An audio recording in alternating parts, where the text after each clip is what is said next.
Welcome. My name is Jesse Valles, and I'm here to do my course project on HSE 611, Oroville Dam versus California Military Department. So let's get started.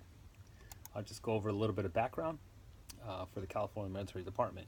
It's comprised of four entities, which is the California Army National Guard, California Air National Guard, California State Military Reserve, and the California Youth and Community Programs.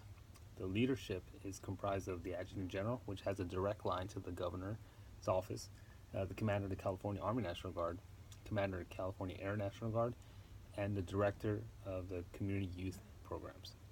So let me start with the mission of the California Military Department.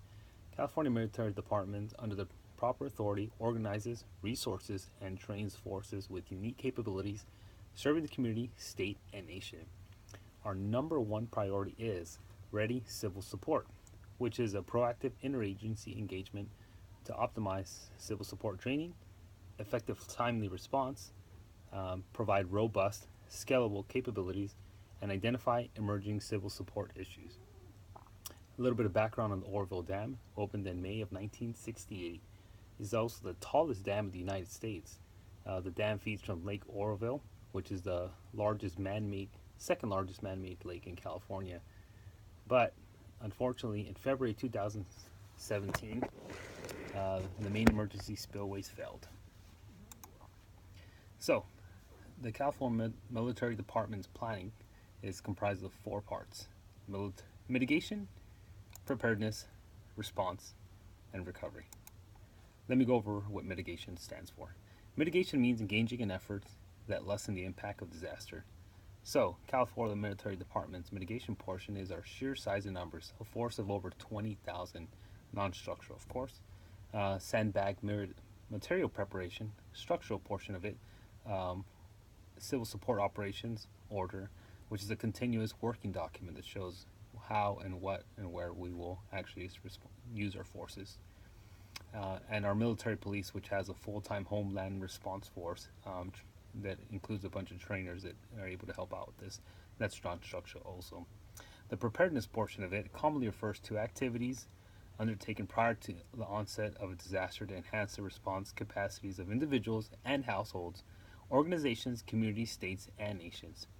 So, California Military Department's preparedness portion of it includes trained personnel on hand, which includes medics, engineers, cyber, and civil support staff. A joint task force interoperability, meaning we have different organizations from the Army, Air, and civil agencies that can basically move into different parts of the governor's office, Cal OES, for example. And the quick reaction force, we have units that are up north and south. California is such a huge state that we actually need to be broken down into north and south portions.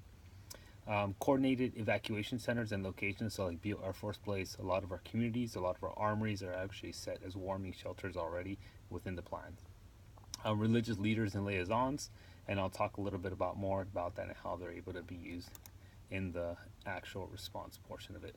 So, California Military Department's planning portion for response and recovery.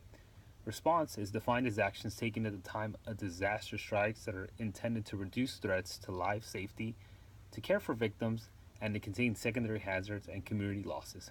So, two major California Military Department units activated during the actual Oroville Dam crisis were the 184 Infantry Battalion and the 49th MP Brigade and subordinate units. The chaplains were activated, which is the religious liaisons, and chaplains actually, a lot of them are used for moral support and religious support, of course, as you know. Transportation units were activated to move large numbers of people and equipment that was required for the Oroville as needed. High water vehicles, so the military police homeland response force has Humvees that can take up to about 6 feet of water and drive right through it and nothing happens. The joint task force liaisons that were activated, rotary wing and fixed wings assets were activated, so these include the UH-60s, LUH-72s, both are helicopters, C-12 assets, which is a fixed wing airplane. Public affairs and governmental affairs liaisons are also activated, and those are basically used for media and government relations. Recovery, which is the best thought of as a process involving a series of stages of steps. Short-term recovery is the restoration of key utilities and infrastructure and placing people into temporary housing. Long-term recovery consists of community and tackling how, when, and where to rebuild. Set the timeline to do so and organizes people, resources, organizations in moving toward a consensus-based vision of normalcy.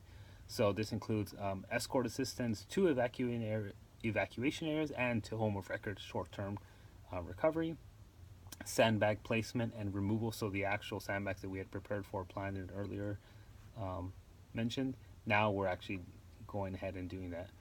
Presence patrol, so the MPs are actually roaming around, making sure no one's looting, stuff like that. Continuous civil support planning, so this just makes sure that on the long-term planning side of it and recovery that we're actually not stopping any of the plans.